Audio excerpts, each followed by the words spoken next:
რვათვიანი პატიმრობის შემდეგ ნიკა გვარამია თავისუფალია. რუსთავის ციხესთან მას ოჯახის წევრები, მეგობრები, თანაგუნდელები და ოპოზიციის ლიდერები დახვდნენ. უნდა გქონდეს სრულმასშტაბიანი საარჩევნო კამპანია, როგორც მოქმედებს გაერთიანებული ოპოზიცია რეჟიმთან დაპირისპირებისას. ერთად უნდა გვხედავდნენ, ერთად უნდა ვმოქმედებდეთ და ერთად უნდა ვამარცხებდეთ, აღნიშნა გათავისუფლების შემდეგ ნიკა გვარამიამ.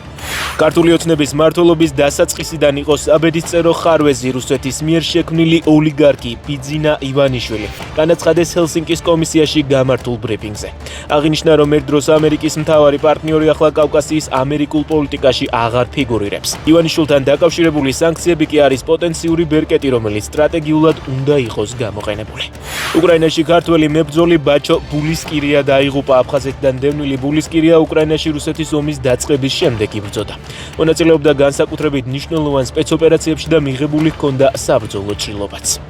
ირანის ისლამური რევოლუციის 53 წლისთავთან დაკავშირებით თბილისის მერია მანძა ირანის დროშის ფერებში გაანათა.